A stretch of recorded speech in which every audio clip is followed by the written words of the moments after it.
சாய்பாபா நன்றி சொல்கிறோம். உனக்கேதும் சோகம் தோன்றினா இங்கே வா இன்பம் தருகிறோம். சரவெடி போல் சேர்ந்து நாம் சிரிக்கலாம்,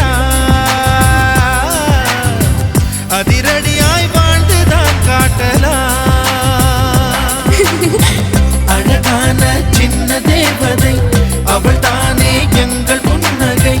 நாள்தோறும் இங்கு பண்டிகை, நம் வானில் வான வேடிக்கை. இது போல சொந்த